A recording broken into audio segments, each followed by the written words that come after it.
En la capital comercial del mundo del siglo XVII, la ciudad de Ámsterdam, se produjo una crisis económica inusual hasta entonces, el estallido de la primera burbuja financiera de la historia. Hablamos de la crisis holandesa de los tulipanes, o conocida también como la tulipomanía, una fiebre de demanda por una rara especie de flor colorida, que hizo subir sus precios a niveles estrafalarios. La euforia por el aumento de precios llevó a una constante especulación financiera que estaba ganando mucha sofisticación gracias a la bolsa de acciones de Ámsterdam, la primera de la historia creada en 1602 para capitalizar a la Compañía Neerlandesa de las Indias, a la BOC. La burbuja explotó exactamente en febrero de 1637, provocando pérdidas catastróficas y principalmente infinidad de contratos a futuro que no se terminaron cumpliendo. Sin embargo, y aunque muchos quedaron en bancarrota, la crisis no se expandió hacia el exterior de los Países Bajos, ni tampoco tuvo implicancias políticas en el gobierno de los Orange. La nula regulación y la expansión de un mercado completamente informal evitó que la crisis se extendiera a gran escala por Europa, en tiempos en donde los bancos centrales y el papel moneda eran conceptos aún bastante desconocidos. Hoy en Historiopolis y con la participación especial de nuestro economista y máster en finanzas, Ignacio Sorrosoli, conocemos a fondo la primera burbuja financiera de la historia, sus orígenes, sus implicancias y por sobre todas las cosas, las lecciones que nos dejó aquel antecedente, ya que aún hoy, 400 años después, parece que todavía no tenemos forma de evitar las crisis financieras.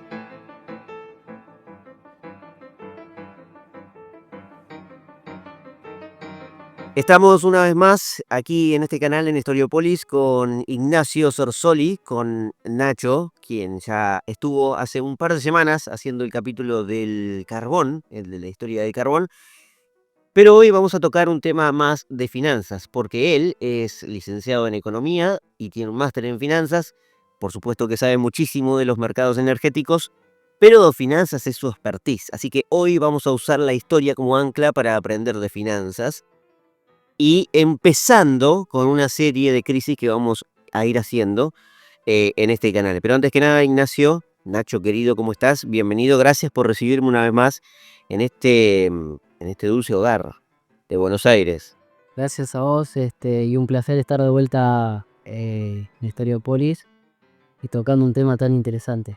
Sí, la crisis de los tulipanes. Dijimos igualmente en la previa que vamos a tratar de hacer una introducción a las finanzas en línea histórica, porque las finanzas modernas son precisamente eso, modernas, y es difícil pensar con los mismos términos que pensamos hoy, las finanzas, la bolsa y demás, hace 400 años.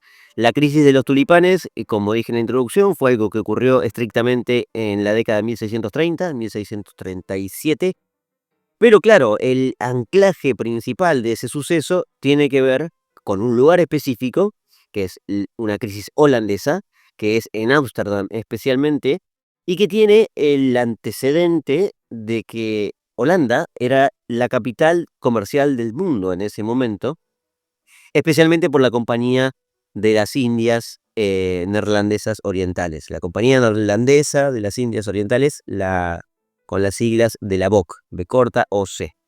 Hace poco hice un capítulo sobre este tema, sobre esa disputa con Inglaterra de las guerras anglo-holandesas. Bueno, pero en este periodo, a principios del siglo XVII, la BOC y los Países Bajos eran el intermediario principal que hacía mover el comercio global. A partir de eso surge la bolsa de acciones en Ámsterdam en 1602. Pero antes de llegar a eso, tenemos que entender también qué era una bolsa en ese momento. Bueno, nada, no se entendía como tal, como la entendemos hoy. El término nace exactamente de un noble flamenco, de un holandés, estrictamente, que se llamaba Robert van der Boerse, que era un aristócrata y que era un cambista. Alguien que tenía una casa de cambios en su escudo, como era un aristócrata, tenía un escudo que tenía 3 bolsas de cuero, y por lo tanto, cuando se creó la bolsa en 1602 en Ámsterdam, se tomó su apellido y su insignia para ponerle ese nombre. Pero antes no. Por cierto, Van der Waals, este aristócrata holandés, es del siglo XIV y la bolsa aparece en el siglo XVII para que se entiendan los tiempos. Pero bueno, antes de la creación de la bolsa, Nacho, y aquí es donde entra Nacho a explicarnos un poco de la historia financiera. No hay bolsas a lo largo de la historia, lo que sí hay son bancos, Sí, reservas metálicas 100%, sí. pero no hay bolsa antes. Primero la primera pregunta es, ¿por qué? Bueno, a ver, sí es verdad que la primera bolsa del mundo surge en 1602 en Ámsterdam, como vos lo dijiste, porque Ámsterdam y los Países Bajos era la capital del comercio mundial y la bolsa surge como como un incentivo privado, una necesidad privada de conseguir financiamiento. ¿Por qué no existía bolsa antes? Básicamente porque el comercio a nivel mundial no estaba tan globalizado, en primer lugar. Segundo, porque había una buena parte de ese comercio que estaba administrado por los estados y no era tan privado. No existía el concepto de compañía mercante a gran escala como si surgió con la BOC en Holanda, aunque sí tenía intervención del Estado, porque la corona fue básicamente uno de sus grandes propulsores, y lo mismo fue el modelo inglés después con la East Indian Trading Claro, Company, sí, sí. que fue muy impulsada por la corona británica. Pero no existía el concepto de compañía mercantil, sí había familias que se dedicaban a eso, Banqueros. banqueros que financiaban con capitales privados, Claro, el financiamiento salía de familias, no aristócratas, sino comerciantes, sí. comerciantes, Bueno, correcto, los Medici, por los ejemplo, Fugger y los tantos que había a fines de la Edad Media. correcto. Pero no existía el concepto de compañía privada donde se asociaban capitales múltiples de varias familias para fundar una empresa. eh, entonces, básicamente, la financiación provenía de la propia familia. Y esa financiación, más bien de carácter más pequeño, no necesitaba de una bolsa donde se negociaran las acciones y los bonos de las compañías. Claro, porque a ver, entendamos que una compañía ponga a la venta acciones es también en parte para financiarse, Sí, correcto. en parte, ¿no? Sí, No totalmente. a ver,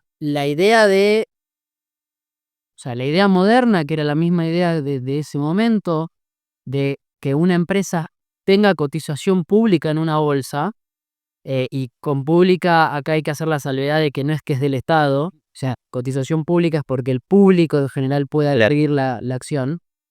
em, que una empresa salga a cotización pública en general lo que hace es que una parte de las acciones de la empresa tengan una apertura a un gran número de dueños, porque uno no tiene que perder de vista que cuando uno compra acciones de una compañía pasa a ser dueño de una porción muy chiquita, pero una porción en fin de la compañía.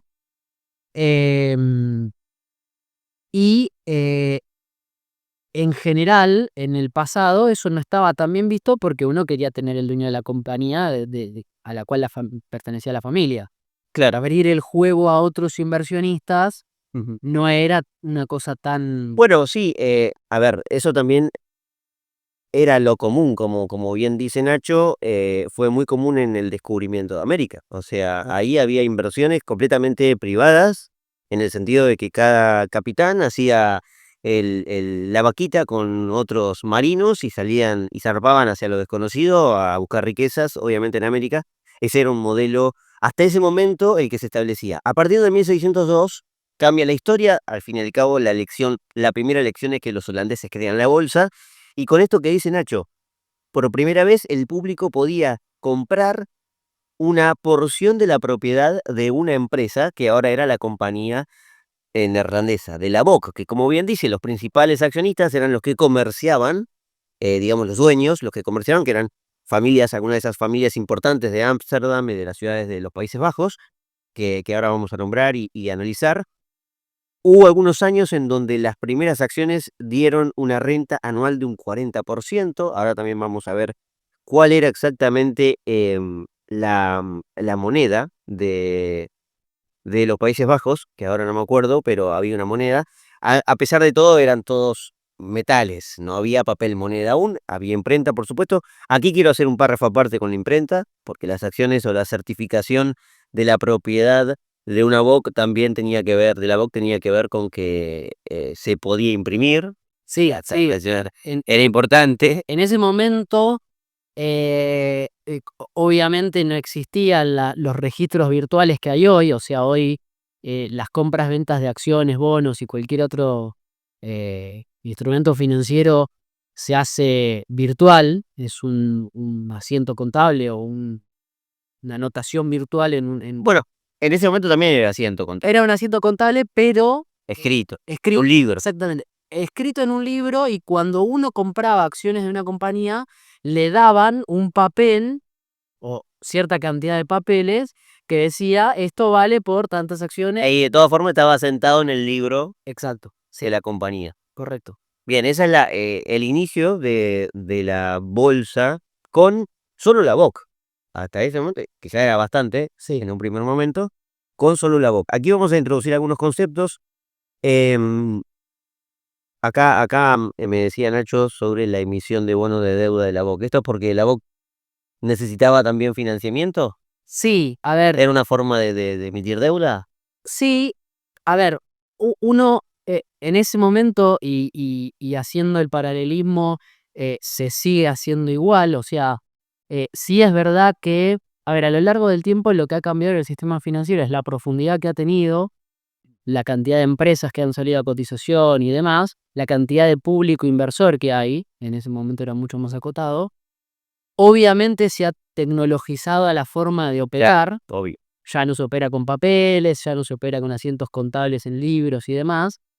Se ha globalizado y otro de los puntos es que se han creado instrumentos financieros cada vez más complejos en base a justamente la tecnología que hoy se tiene que antes no. Pero básicamente las funciones de la bolsa siguen siendo la misma, que es emitir acciones, que las empresas puedan emitir acciones al público en general y emitir bonos de deuda. Entonces, cuando los inversores de la BOC vieron que la bolsa creada en Ámsterdam les permitía la negociación de acciones, dijeron, bueno, también es una buena forma de invitar al público en general a invertir en deuda y no recargar o no recaer solamente en que la deuda la contraigamos con los bancos. Podemos contraer deuda con el público privado general, y la idea de eso es tratar de conseguir tasas de interés más bajas.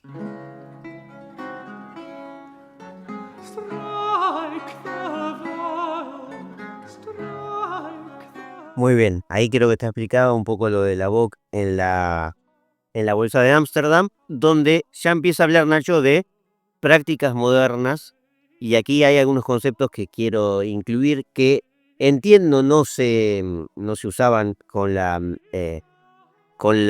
técnica que se utilizan hoy, como puede ser un contrato de futuro, que es algo que se va a ver en la crisis de los tulipanes. Entiendo que no todavía en la acción en sí, No. que en la acción no hay contrato de futuro. Se va a ver una especulación secundaria con instrumentos derivados, eso también con los tulipanes, no con la opción en sí. Sí, la crisis y la burbuja se hizo con los tulipanes.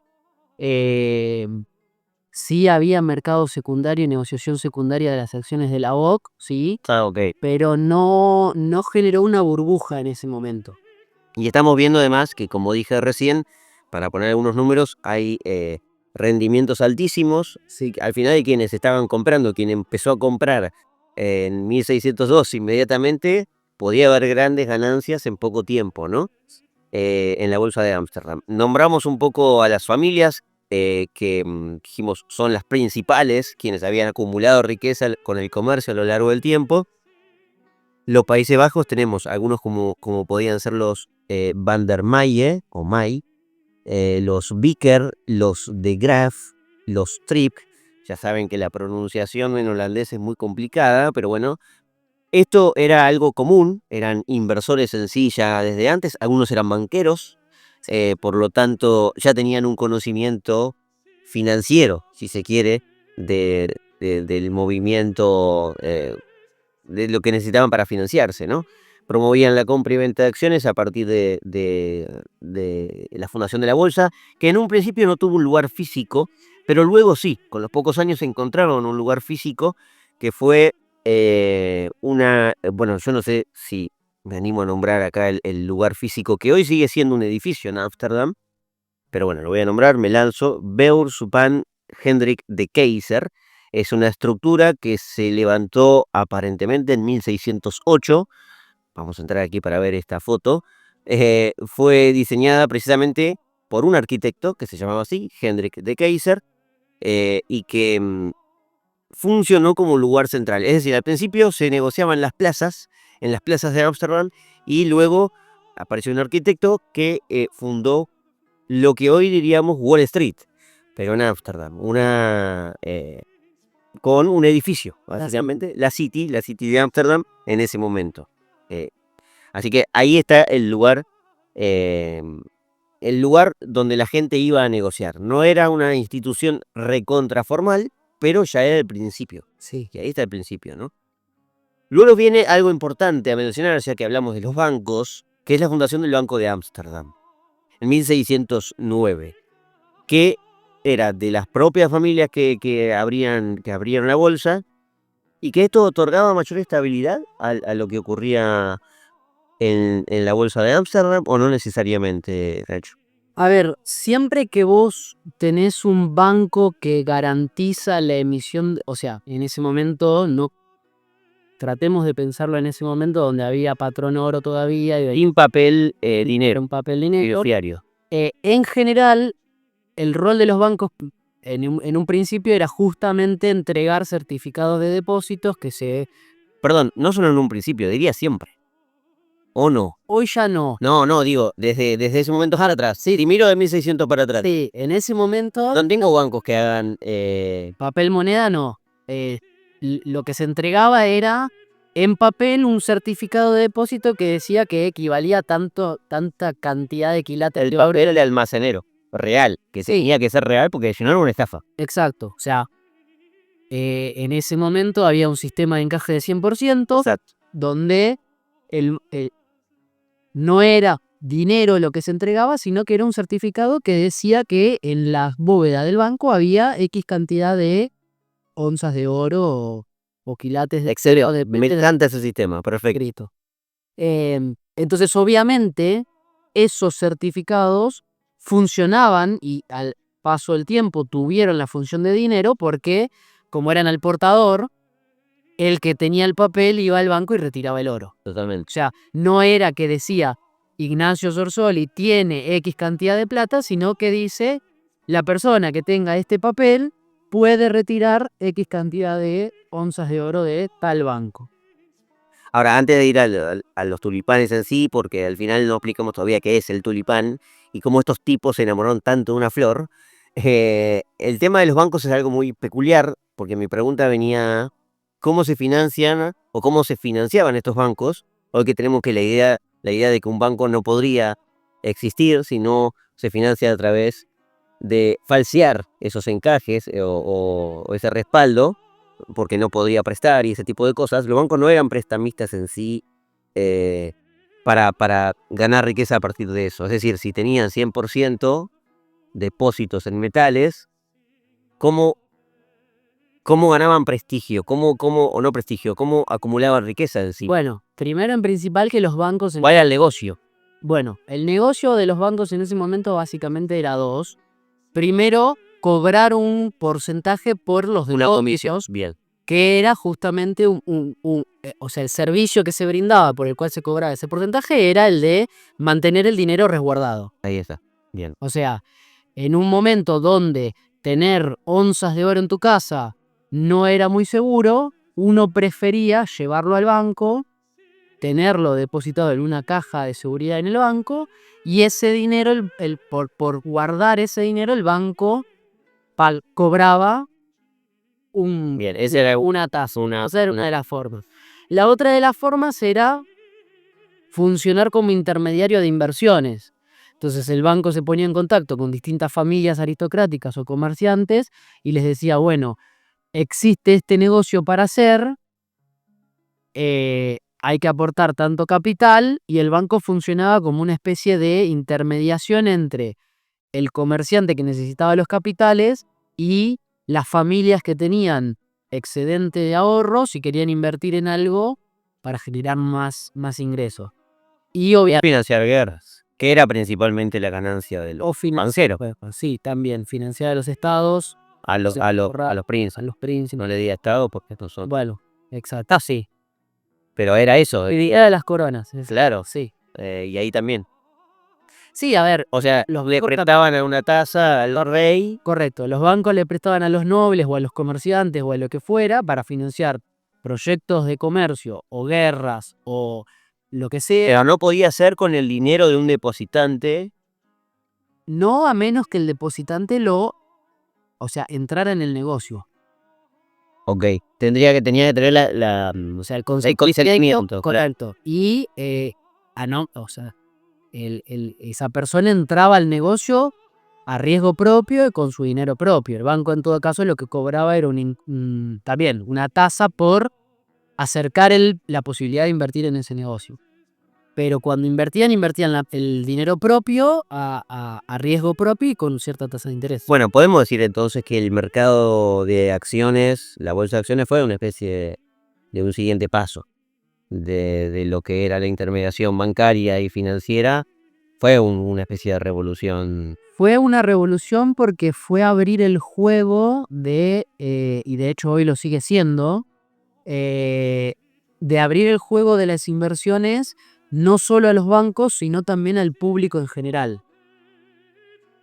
Bueno, y ahí entra lo que al público general también le interesa. Primero, en un principio, los tulipanes fueron algo más aristocrático, más de casta, diríamos hoy, que enamoró a las casas reales.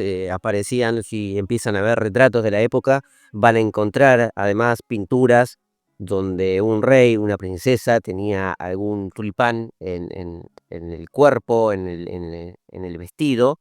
La pregunta inicial debería ser de dónde vienen. Bueno, los tulipanes vienen de Oriente, llega a Europa desde el Imperio Otomano, a partir de que aparentemente los aristócratas occidentales veían a los emisarios otomanos con tulipanes en su ropa. Bueno, no nos olvidemos que el Imperio Otomano en el siglo XVI y XVII era uno de los imperios más grandes del mundo, quizás detrás de España o en competencia con España. A partir de que descubren los tulipanes, empiezan a cultivarlos y a principios del siglo XVII el tulipán ya gana simbolismo de estatus en las élites comerciantes. Digamos, acá tenemos que pensar a las élites comerciantes, por ejemplo, en los Países Bajos, que no había una corona estrictamente como tal, y además eran protestantes, no había una corona legitimada por la iglesia, digamos, a los comerciantes como la aristocracia de su lugar. Eso es lo que quiero tener en cuenta, porque los Países Bajos fueron en gran medida una especie de república que luego con el estatuto es visto como un monarca, esto ya en lo político, pero en realidad se manejaban como élites comerciantes, ¿no? Bueno, los tulipanes son eso, son flores muy lindas, de colores, que llegan a verse muchísimo en los Países Bajos, se cultiva también para usos médicos a fines del siglo XVI, y en el siglo XVII ya tenemos no solo a los tulipanes esparcidos por la aristocracia comerciante, sino como un instrumento de financiero.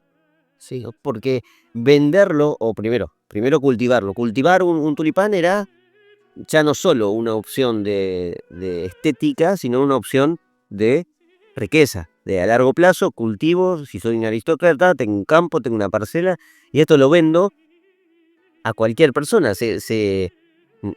Puedo usar una palabra acá en media que no me gusta, pero se democratiza lo que es para la aristocracia, y el público empieza a acceder a ese negocio o a los tulipanes. Se popularizó Algo así, sí. claro. Sí, sí, sí.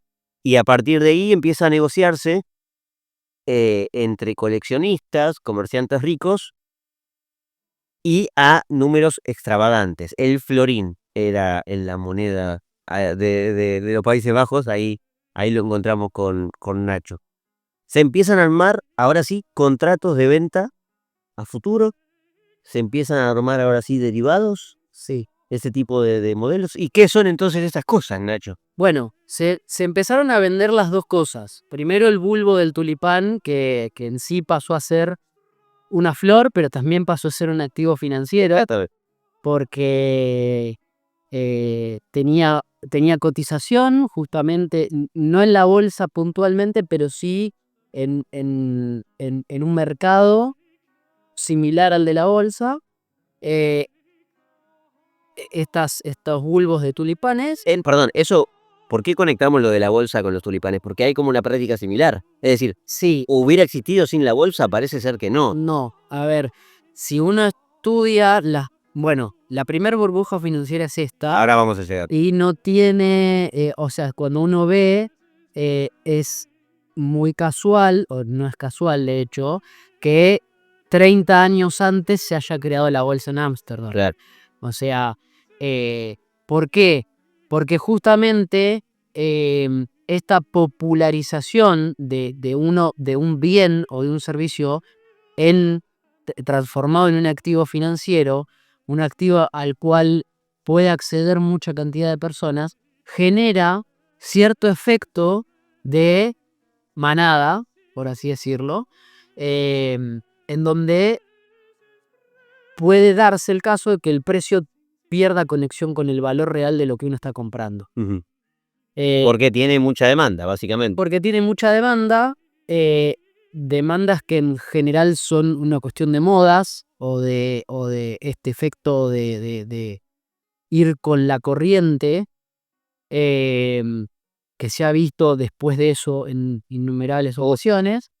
Pero que cuando uno lo ve para atrás, donde en general los bienes y servicios se compran en mercados pequeños, en transacciones más individuales, o incluso, como puede ser el caso de los grandes bancos que se negociaban en ese momento monedas o cosas así,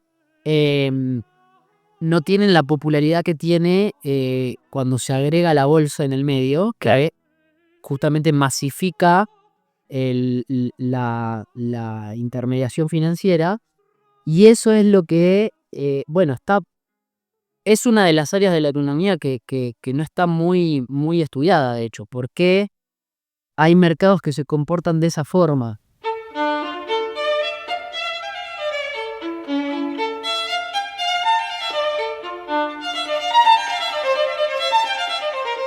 Claro, acá hay que entender, más allá de que a mí me gusta jugar con esto de que los holandeses, así como son medio locos, se volvieron también locos con los tulipanes, pero hay que entender aquí que racionalmente se volvieron locos con el rendimiento económico que daba cultivar un tulipán Sí. o venderlo en el mercado financiero. O sea, al final no era solo el tulipán, sino lo que ganaban. Y para explicar esto, voy a poner algunos números de, por ejemplo, en 1623 se vendieron 12 bulbos de una variedad de tulipanes por 3.000 florines. Esto es una cifra altísima si tenemos en cuenta que el salario medio anual de un artesano era de 200 o 300 florines. Es como si hoy tuviéramos en nuestras manos un activo financiero que nos puede dar un rendimiento de 10 veces nuestro sueldo mensual, nuestro salario mensual. Entonces, aquí está ya en 1623 un caso, pero para entender el contexto, de cómo el tulipán se había vuelto un activo financiero evidentemente muy inflado Sí. y que daba rendimientos altísimos. A partir de ese rendimiento alto, aparecen estos instrumentos o los como se llaman, Nacho, derivados y futuros. Explícanos un poco eso antes de ir a la crisis en sí de la década de 1630 y las consecuencias. O sea, ¿qué es un derivado? ¿Cómo se negociaba un futuro de tulipán? ¿Cómo era exactamente? Bueno, aparte del bulbo, lo que surgió como consecuencia de eso, justamente de que pase a ser un activo financiero, fue crear la figura de el futuro. Hay registros de que el futuro financiero o el derivado de un activo en general agrícola viene de mucho antes. En China y Japón hay información de que había contratos de futuro sobre el arroz Mirá vos. del siglo XII, pero no estaba pegado de vuelta. China siempre tiene que, esto de que aparece todo hacia antes China. Sí. Pero de vuelta, no estaba muy institucionalizado teniendo en cuenta de que no había una bolsa. Claro, ahí sí los occidentales teníamos un plus. Exacto. Ok, 1-0. De hecho, eran contratos entre partes. Acá, con el surgimiento de la bolsa, sí se sigue habiendo contratos entre partes, pero bueno, se institucionaliza un poco más. Un contrato de futuros básicamente toma un activo subyacente, que en este caso era el bulbo del tulipán, y lo que uno pacta, justamente en el contrato, es en algún momento futuro del tiempo, 2, 3 meses, 5 meses, un año, lo que sea, a qué precio las partes se van a comprar y consecuentemente vender ese activo financiero. Es como si Eliseo y yo pactáramos que hoy estamos en junio, que en septiembre de este año yo le voy a vender a él un bulbo de tulipán a 1.600 florines. Eso es lo que se hacía. Y si el tulipán en ese momento está 2.000 florines, Correcto. Si llegado septiembre el bulbo de tulipán estaba a 2.000 florines, el que...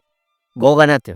Exactamente. Vos vendiste el tulipán En realidad, el que compra, vos, sí, ganó porque vos me comprás a mí a 1.600 y lo vendo. y los vendés en el mercado por 2.000. Entonces, esa diferencia de 400 florines, o hoy hablaríamos de dólares o pesos, o depende No, de lo que uno opere, es una ganancia financiera que surgió de haber especulado en un momento anterior del tiempo con un precio futuro. Y el vendedor perdió. Y el vendedor pierde, exacto. Aunque aseguró una transacción, ¿no? Sí, Pero pierde en el mercado, en el valor real. exacto. A ver, hay que entender que en este contexto de los tulipanes, la creación de los contratos de futuro surge como algo netamente especulativo.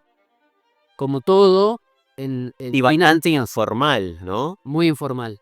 Como todo en finanzas, después de las grandes crisis, en general se institucionaliza, Sí. se aprende y se le busca un fin un poco más formal y no tan especulativo.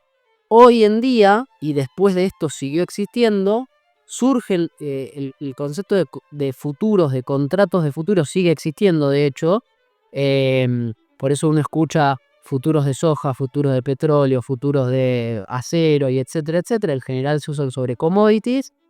Y no solo tienen una pata especulativa, que la siguen teniendo como todo en el sistema financiero, pero también tienen una pata de cobertura, porque un productor de petróleo o un productor de soja puede garantizarse antes de la cosecha un precio de venta al futuro. Eso le da Especulando también. no tanto especulando, sino de cobertura. Si uno El vendedor. el vendedor, Productor. correcto. Bueno, acá pasa lo mismo, o sea, los bulbos se cultivaban en invierno, en verano se entregaban, y quizás en ese momento, en invierno, ya se pactaba una venta, Correcto. pero a un precio que podía fallar, digamos, en cuanto a salía Sí, después, quiero decir. a ver, siempre uno cuando opera algo antes del precio de venta real, tiene obviamente cierta incertidumbre, producto del tiempo, que obviamente uno no conoce cuánto va a estar el precio de algo en el futuro, sobre todo algo que cotiza en el mercado y que tiene fluctuación todo el tiempo, pero es una forma de que los productores puedan garantizarse precios de venta futuro. En el caso de, por ejemplo, productores agropecuarios, se utiliza un montón, países como Argentina, Brasil, Estados Unidos, que son... O sea, sojeros de acá en Argentina que pactan un precio post cosecha. Lo pactan en marzo y de cosecha, cuando están sembrando, ya pactan el contrato el precio al que van a vender la tonelada de soja cuando levanten la cosecha. Claro. Sí, eso es una práctica que se utiliza a nivel mundial y que... O sea, sale de acá entonces. El Sí. primer lugar donde se practica ese modelo Sí, sale de acá. correcto. Mirá. Y lo que quiero destacar es que, si bien en este momento surgió como algo especulativo, hoy en día es algo que genera valor porque permite cierta estabilidad de ingresos al productor traslada riesgos a un especulador que justamente está dispuesto a asumirlos, y eso le da más estabilidad al proceso productivo, trasladándole los riesgos al sistema financiero, que justamente en un sistema moderno es el que tiene que absorber esos riesgos. O sea, es el sistema financiero el que tiene que absorber el riesgo y no el productor de soja o de petróleo o de lo que sea. Eso lo ves como una ventaja Eso es en la modernidad, cosa que cuando estalló la crisis de los tulipanes faltaba primero una seguridad, una institución sí, que le diera garantía a esos contratos. Vos decís, estos contratos que no se pueden, y esto es muy importante, no se pueden realizar de manera informal, sino que hay una entidad por encima de ambos actores, ¿no?, que certifica esto. sí. Hoy en día los contratos de futuros, después de sucesivas crisis, ¿no? Esto siempre fue prueba y error, porque aparte hay que tener en cuenta de que las bolsas del mundo siguen siendo instituciones privadas, son sociedades anónimas o dependiendo de la reglamentación del país, pero son privadas, no dependen del Estado, no es como el Banco Central. La Bolsa de Nueva York, la Bolsa de Buenos Aires, la Bolsa de Londres son todas instituciones privadas. A prueba y error, lo que se fue haciendo es, sí, estandarizar los contratos que tengan cierta, o sea, que la legalidad de los contratos pase justamente por la bolsa en la que se negocian, y el garante de que los contratos se cumplan es la propia bolsa donde se negocian. Por ejemplo, en Estados Unidos, la bolsa de Chicago, que es hoy en día la bolsa de contratos futuros más grande del mundo, estableció el Agardelo, es el garante de que los contratos se cumplan. En Argentina existe Rofex, que es exactamente lo mismo. En Brasil tiene su bolsa la bolsa de futuros también. Por ejemplo, Londres también, obviamente. Y quedaron los contratos entre partes como algo que pueden realizar, pero grandes empresas multinacionales. Ejemplo, se puede armar un contrato de soja entre partes entre JP Morgan y Cargill, por nombrar empresas muy puntuales, o Monsanto y... Bueno, claro. Ahí entrarían las especulaciones progresistas de que están por encima de las instituciones, de que son empresas tan grandes que están por encima de los estados y que arman ellos sus propias reglas. Pero bueno, eso sería entrar en Sí, otra faceta. no es que arman sus propias reglas, es que tienen la espalda suficiente para hacer frente a los contratos que hacen sin necesitar de un garante en el medio. Claro, O sea, JP Morgan tiene el capital suficiente como para hacer frente a un contrato que quede defaulteado, o un contrato que salga mal, por decirlo de esta forma, sin necesidad de que la bolsa de Chicago tenga que estar en el medio como garante. ujú, Por eso se aceptan este tipo de contratos, más lo que en finanzas se llama tailor-made la traducción al español sería confeccionado manualmente, pero entre partes más pequeñas o empresas más pequeñas se busca que la bolsa esté en el medio para justamente que haya la garantía garantía de que cumplir el contrato. los Bueno, contratos. esto fue exactamente, y estamos hablando de esto porque un poco se cruza la modernidad con las crisis que vamos a establecer, que vamos a tratar, que queremos tratar con Nacho, porque esto es lo que ocurría con los tulipanes. O sea, había negociaciones por fuera de la bolsa en sí, porque al final la bolsa, el lugar este de Ámsterdam se convirtió en un lugar de finanzas donde también había bancos, donde había inversiones, donde había casa de cambios, o sea, se convirtió en un lugar de mucha actividad y por supuesto de tulipanes. Aún así, aunque se negociaran tulipanes ahí, no había una certificación, una garantía de que se cumplieran los contratos, y luego los tulipanes se volvieron tan atractivos, generaron tal furor, que esto se negociaba en muchos lugares, en tabernas, en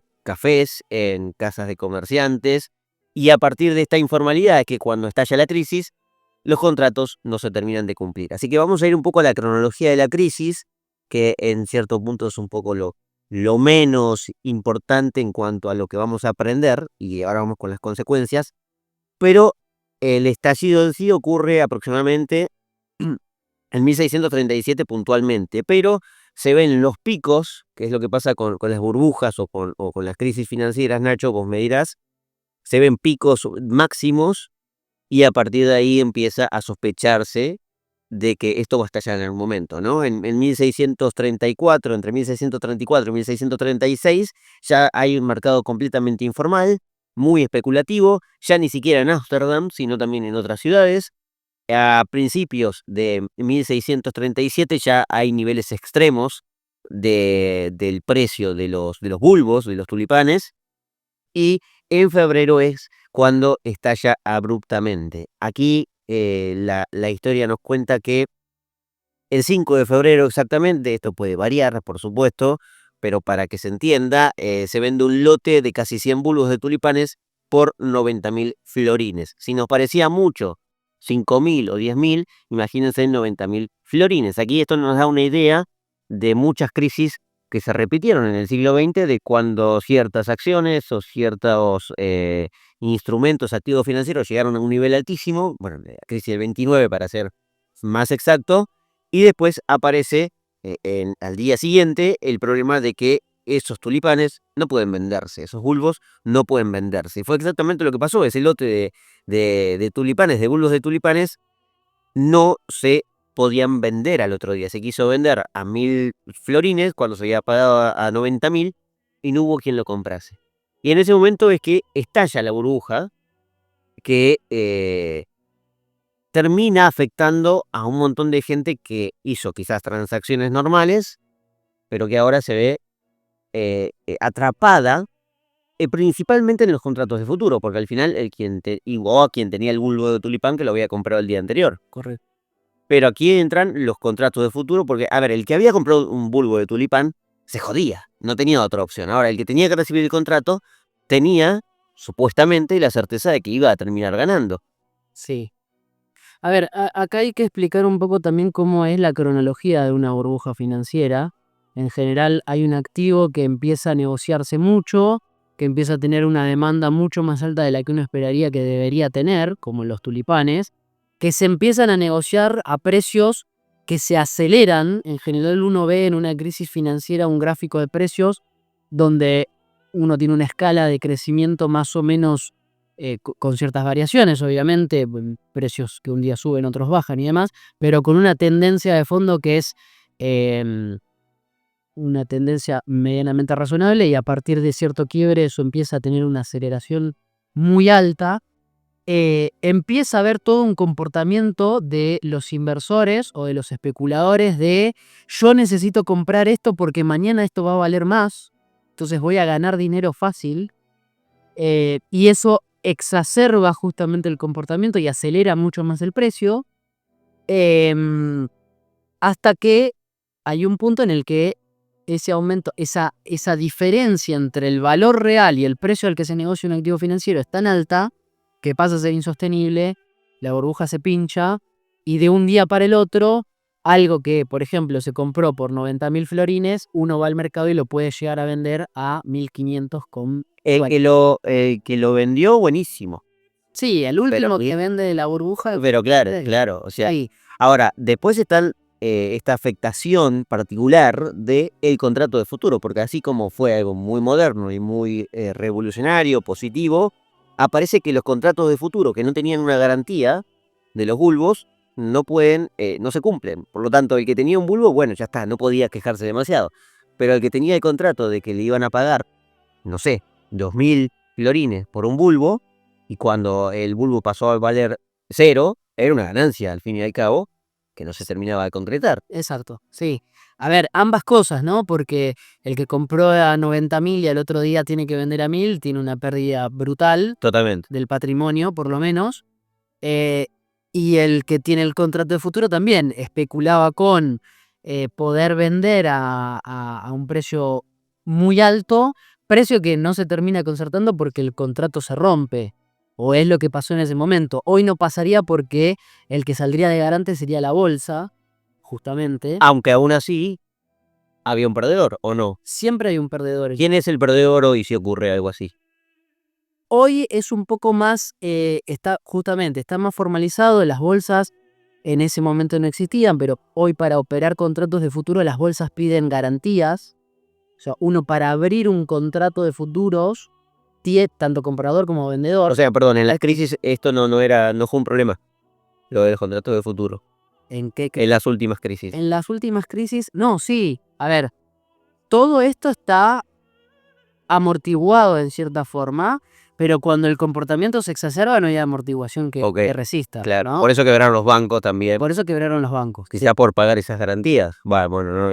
Sí, a ver, la crisis subprime, por ejemplo, no fue una crisis de contratos de futuros, sí afectó obviamente a los tenedores de contratos porque en general una crisis o un estallido de una burbuja financiera afecta a todo el sistema financiero. O sea, el sistema financiero es muy permeable a que un ruido en un punto del sistema afecte a todo el resto del sistema. No sé, por ejemplo, una crisis de burbujas de acciones puede terminar afectando los mercados de bonos o los mercados de monedas o los mercados de futuros, o etcétera, que en la economía real no es algo que pasa tan rápido.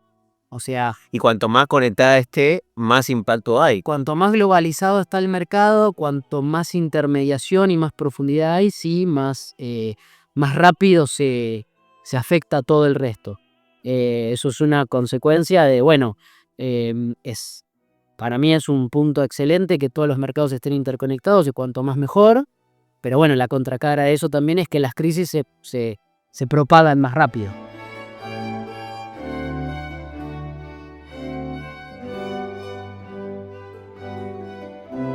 Bueno, la contracara de eso, y aquí voy a ser el defensor absoluto de la crisis de los tulipanes, es que así como fue bravísima en cuanto a los números que vimos, el impacto fue muy menor. Obviamente hubo contratos que no se respetaron, porque, a ver, se podía recurrir a la justicia. ¿Qué justicia? No era una justicia formal como hoy, tampoco había una institución financiera como hoy. ¿Qué era la justicia en un dominio de principios del siglo XVII?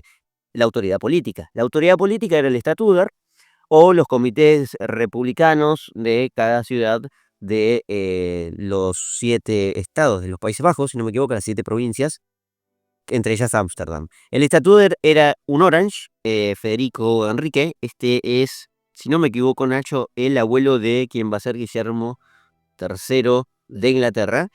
Pero la autoridad de un Statuder en ese tiempo era muy menor. Era un líder político, militar especialmente. Recordemos, 1637. ¿Qué estaba pasando en 1637? La guerra de los 30 años todavía. Correcto. Entonces, estaba involucrado en ese aspecto. Los Países Bajos llevaban una guerra larga con España, además. Por lo tanto, la cuestión de la bolsa, la cuestión de si cumplir un contrato a futuro con una institución financiera y todo ese tipo de cosas, era una cuestión menor para un líder político que gobernaba los Países Bajos, y aún así para impartir justicia era una cuestión menor. Muchos contratos no se cumplieron, avalados por la justicia de los Países Bajos en ese momento.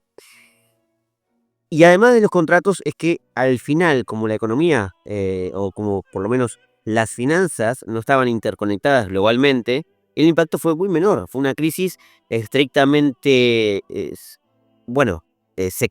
sectorizada, en los que habían apostado de más, digamos. De hecho, los términos que se utilizan es que quien había vendido o comprado un bulbo a 90.000 florines era una especie de apuesta o juego que hizo, cosa que yo sé que les molesta a muchos, a los que saben de finanzas, que les digamos que eso es una timba, y ellos dicen, no, esto es algo muy profesional. Bueno, y los que no saben dicen es una timba, ¿no? Y los que saben dicen, no es una timba, no es ir a apostar al casino. Pero bueno, eso fue el recurso que usaron en ese momento. La realidad es esta, Nacho, fue un impacto muy menor, ¿sí?, lo que terminó ocurriendo. No todos los bancos ni todos los comerciantes de Europa estaban involucrados en esta crisis. Por lo tanto, fue algo menor. Sí, fue la primera burbuja. Fue la primera burbuja, sentó precedente. Por supuesto, sí. Pero al final lo pasó y siempre fueron contratos entre partes privadas. El sistema financiero era todavía muy embrionario. No había tanta relación entre el sistema financiero y la economía real como hay hoy en día. La política. Y la política.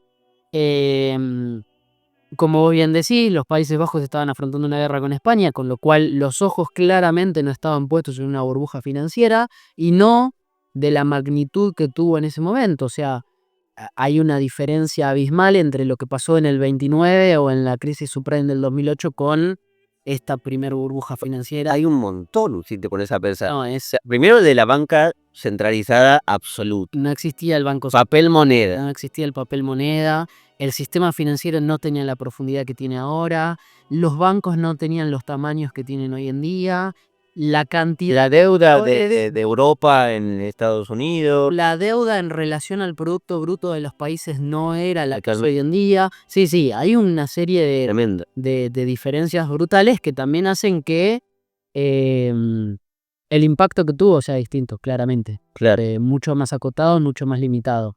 Pero bueno, sí deja consecuencias y sí deja cosas a ver.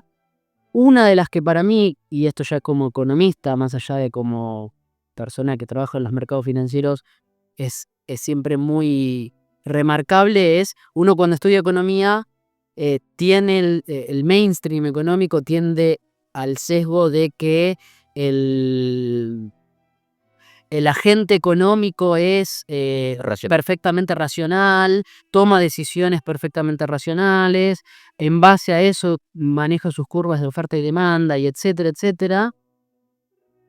Que cuando uno ve los mercados financieros, y desde la crisis de los tulipanes más todavía, uno ve comportamientos de, por ejemplo, en este tipo de teorías donde los agentes económicos toman decisiones perfectamente racionales, no deberían existir las burbujas. Porque la burbuja financiera es justamente una diferencia brutal entre el precio al que se negocia un bien y su valor real. Entonces, o su valor, sí, su valor. Entonces no debería haber burbujas y sin embargo uno ve que desde esta primera, cada cierto tiempo surge una burbuja financiera. Que de vuelta, no necesariamente una burbuja financiera tiene un impacto en la economía real. Ahora, cada vez las que siguieron, cada vez fueron más.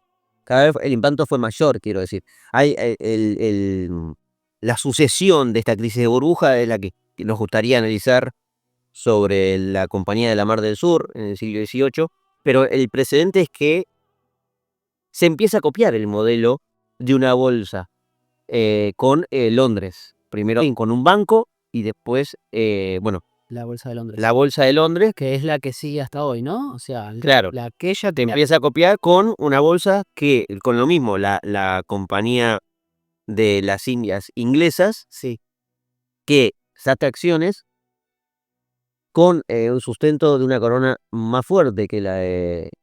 o sea, el poder político inglés era más fuerte en comparación con los Países Bajos, que era algo más descentralizado, sí. y hay una nueva burbuja que tiene que ver con una cuestión coyuntural de un contexto de la guerra en ese momento, de 1720 aproximadamente, y a partir de ahí Londres lo copia, y luego se empieza a esparcir, pero digo, cada vez es mayor el impacto. Sí, Que ni hablar si voy al siglo XIX y siglo XX, ni hablar. bueno, Londres inaugura una cosa que en Ámsterdam todavía no existía, que era la deuda pública. Claro, exactamente. En la Bolsa de Londres se comienza a negociar por primera vez bonos de deuda de la corona británica. Ya no de una compañía privada, donde si quebraba la compañía se hacía cargo con sus acreedores, sino de una corona. Y eso se extiende después a lo largo de todo el tiempo y cada vez se va profundizando más. Y de hecho hoy el mercado de deuda pública norteamericana, británica, francesa, etcétera, etcétera, es muchísimo más grande que el mercado de acciones o de bonos corporativos. Claro, o sea, y eso es lo que también termina impactando, porque cuando se impacta hay una burbuja, los gobiernos hoy en día, y en ese momento las coronas, quiebran. Sí, a ver, en la medida de que uno negocia deuda pública de alguna corona o de hoy de un estado, hoy, el Estado ya pasa a ser un participante involucrado en la Completamente, total. y una parte interesada en que eso no pase. Bueno, yo tengo entendido que el Banco de Londres también empieza a, em, a disminuir el encaje, la fracción. O sea, ya no es un banco 100% moneda. Tengo entendido a partir del siglo XVIII, a partir de la creación del Banco de Londres. Y ahora esto que me decís, que no lo tenía en cuenta, se suma a ese análisis. Sí, La emisión de deuda de la corona a partir de su banco y su bolsa, ¿no? sí. Después, bueno, los norteamericanos lo que hacen también cuando crean la Fed es a eso le suman otra variable que ayuda, que es el control de la tasa de interés. Bueno, sí, claro. Bueno, ya la banca centralizada es otra, Es mucho otro más, problema. más Pero de vuelta, no hay que confundir una burbuja financiera con una crisis económica. Claro, esto es una burbuja, Es- no una crisis económica. No terminó siendo una crisis económica. La crisis económica, en todo caso, en Ámsterdam o en Europa vino por producto de las guerras Total. posterior y hubiesen estado aunque no hubiese habido burbuja. Después, justamente, todos estos mecanismos de el Estado emitiendo deuda, el Estado controlando la tasa de interés, el Estado emitiendo papel moneda que no está respaldada en oro, el Estado, todo eso hace que una potencial crisis financiera se traslade a la economía real Economía real, claro. y una crisis financiera derive en una recesión, como pasó en el 29 y como pasó en el Y 2008. te agrego algo más. A partir de que la burbuja financiera se convierte en crisis económica, termina teniendo consecuencias políticas. Correcto. Ni hablar, ¿no? Hay mucho más. Bueno, estoy pensando en el siglo XIX, ya vamos cerrando igual con Nacho. En el siglo XIX hay un montón y hay un trabajo que vamos a tratar de hacer con Nacho, especialmente él. Va a tratar de discernir en cuál es una burbuja real y cuál es una crisis económica, porque el siglo XIX tiene muchísimas, más de lo que ustedes se imaginan, en distintos lugares, ya no solo en Europa, sino en Estados Unidos especialmente, muchas relacionadas a los inventos que aparecían en el siglo XIX.